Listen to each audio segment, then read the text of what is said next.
నమస్తే, నేను Prashanti. Welcome to Suman TV USA. ఈరోజు మనతో పాటు ఉన్నారు భారతీ శంకర పీఠం వ్యవస్థాపకులు బ్రహ్మశ్రీ అన్నవరపు తిరుపతి మూర్తి అవధాని గురువు గారు. ఆయనతో మాట్లాడే మరిన్ని విషయాలు తెలుసుకుందాం. అలాగే ఆషాఢం యొక్క విశిష్టత, ఆషాఢ మాసంలో ఎలాంటి పాటించాలనే విషయాలు కూడా ఆయన అడిగి తెలుసుకుందాం. నమస్కారం గురువుగారు. ఓం శ్రీ మహాగణాధిపతయే నమః. అలాగే గురుగారు, ఇంతకు ముందు మీరు చెప్పినట్టుగా మెగ్నీలో రుద్రయాగం చేస్తున్నారు ఆషాఢ మాసంలో ప్రత్యేకంగా అని చెప్పాను కదా. సో ఆషాఢ మాసం అనే కాకుండా రుద్రయాగం అనేది ఎక్కువగా వింటూ ఉంటాం. అవును. ఆషాఢ మాసంలో ఈ రుద్రానికి ఎందుకు అంత ప్రాముఖ్యత? ఒకవేళ ఇది మీరు చేస్తున్నందుకు నిజంగా భక్తులకి ఎటువంటి ఫలితాలను ఇస్తుంది పాల్గొంటే? ముందు వాళ్ళు ఏదో రుద్రయాగం చేస్తున్నారు కదా, మనం కూడా డబ్బులు కట్టేద్దాం పాల్గొందాం అంటే ఉపయోగం లేదు. అసలు రుద్రం అంటే ఏమిటి అనేటువంటి విషయం ముందు తెలుసుకోవాలి. రుద్రం అనగా భద్రతకి మూలం.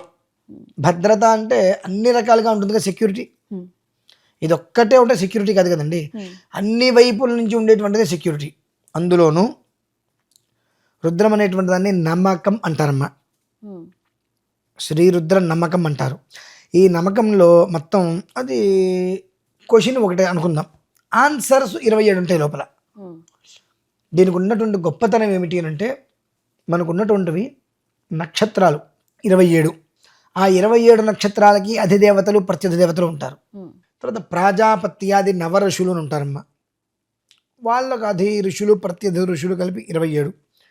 మనకు నవదుర్గలు పేరు విన్నాం మనం. ఈ నవదుర్గలు కూడా అధిదేవత ప్రత్యధిదేవతతో కలిపితే 27.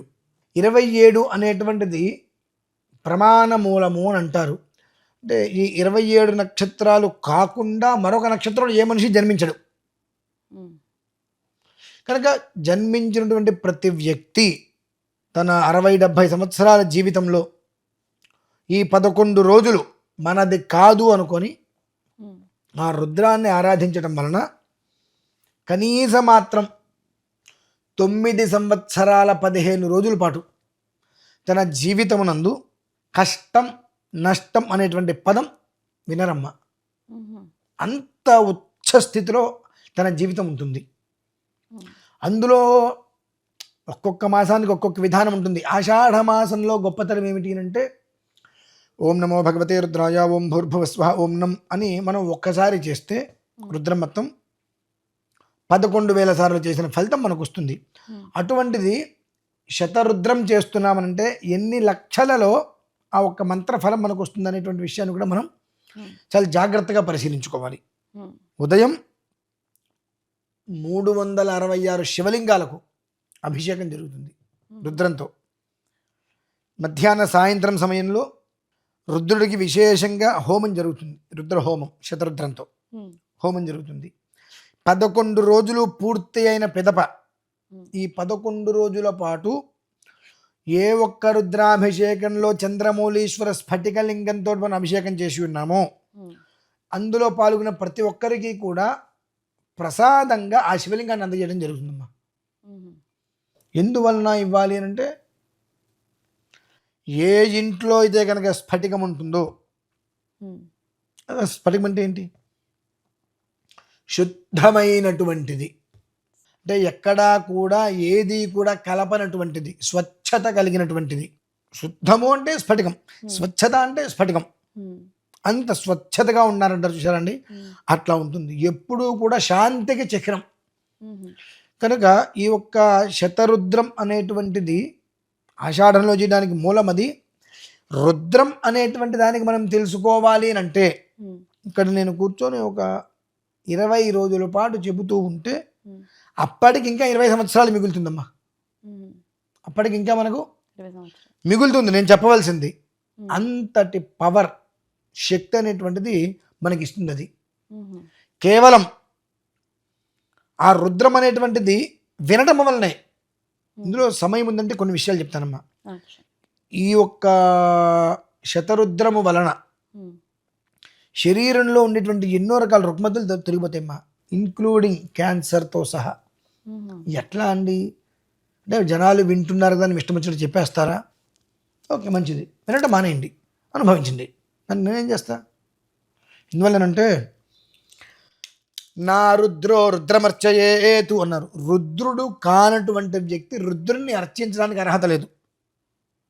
ఎవరైనా సరే, మీరు కావచ్చు, నేను కావచ్చు, ఆయన కావచ్చు, XYZ ఎవరైనా సరే. దానికి మహన్యాసం అని ఒకటి ఉంటుందమ్మా. ఆ మహన్యాసంలో ఆ ఒక మనిషికి ఇక్కడి నుంచి శిఖ నుంచి పాదాల వరకు ప్రతి ఒక్క అంగాన్ని ఒక్కొక్క మంత్రంతో స్పృశించాలి.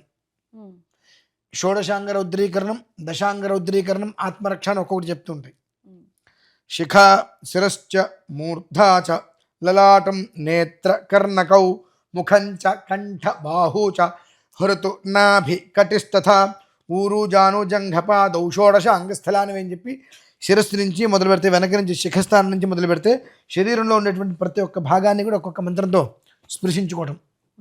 అలాగే పూర్వ దిగ్భాగే లలాట స్థానే ఇంద్రాయ నమః, ఆగ్నేయ పూర్వ దిగ్భాగే లలాట స్థానే ఇంద్రాయ నమః, ఆగ్నేయ దిగ్భాగే నేత్రయో స్థానే అగ్నయే నమః, దక్షిణ దిగ్భాగే కర్ణయో స్థానే యమాయ నమః అనుకుంటూ ఒక్కొక్క దిక్కుకు మన శరీరంలో ఉండేటువంటి ఏ అవయవం ఏ దిక్కుకు ఉంటుంది, ఆ దిక్కుకు ఏ దేవత అధిపతి, దాని నుంచి మన ఒక జీవితం ఎలా వెళ్తుంది, దానికి మూలాక్షరం ఓం నమో భగవతే రుద్రాయ 10 అక్షరాలు. దీన్ని దశాంగ రౌద్రీకరణం అంటాం. ఆ నుంచి అమ్మహ వరకు 16 అక్షరాలు, దీన్ని షోడశాంగ రౌద్రీకరణం. ఈ రకంగా ప్రతి ఒక్క మంత్రంతో శిరస్సు నుంచి పాదాల వరకు కూడా శరీరాన్ని స్పృశించుకోవడం. అలాగే అంగన్యాస కరన్యాసాలు అంటారు. కొన్ని మంత్రాలతో అంగన్యాస కరన్యాసాలు ఇవా చేసుకోవడం.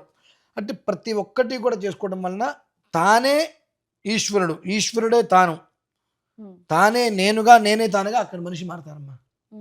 ఆ రుద్రాంశగా నువ్వు వచ్చిన తర్వాత నీకు దోషం ఎందుకు ఉంటుంది?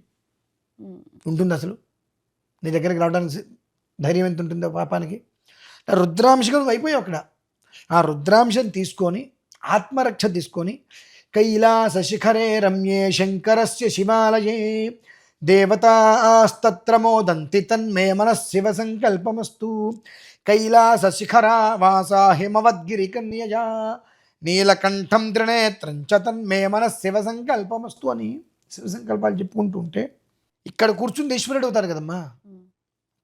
అక్కడ వస్తుంది దేహో దేవాలయ ప్రోక్తో జీవో దేవ సనాతన. నాయన ఇందాకటి వరకు నువ్వు సామాన్యమైన మనిషివి కావచ్చు, ఈ క్షణం ఈశ్వరాంశం నీలోకి వచ్చేసింది.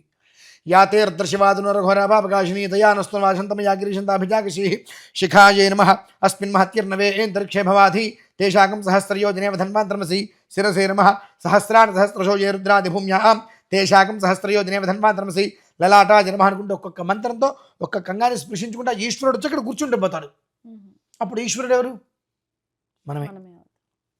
మనం అక్కడ కూర్చొని మనకు మనమే అభిషేకించుకోవడం.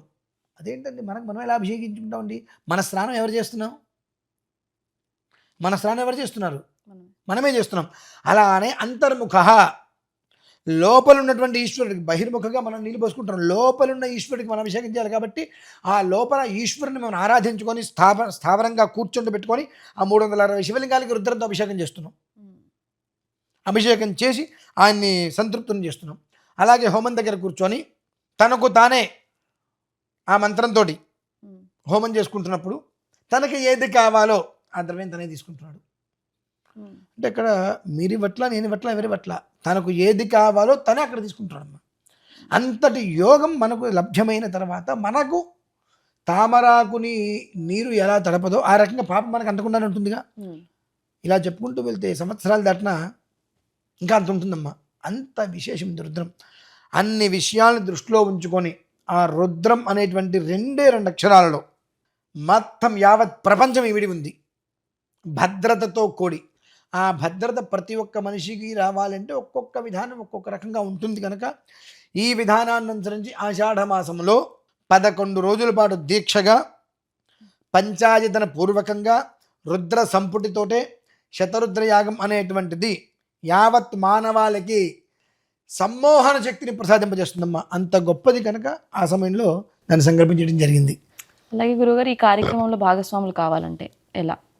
ఉందమ్మా, ఫోన్ నెంబర్కి కాల్ చేస్తే సమయము, వాళ్ళు 11 రోజులు ఉంటారా, ఎన్ని రోజులు అక్కడ వచ్చి వాళ్ళు చేసుకోగలుగుతారు, వాళ్ళ గోత్రనామాలు మనకి ఎలా అందాలనే విషయాలు మొత్తం కూడా వాళ్ళకి ఫోన్లో చెప్పి వాళ్ళకి ఒక స్లిప్ ఇవ్వడం జరుగుతుంది. అందులో మొత్తం రాసి వాళ్ళు అందించేసేసి ఫలానా రోజు మేము రాగలుగుతాము అని చెబితే దానికి తగ్గ ఏర్పాట్లు అక్కడ మనం ఓ. చేయడం కుదురుతుంది. ఓకే ఓకే, అది విషయం.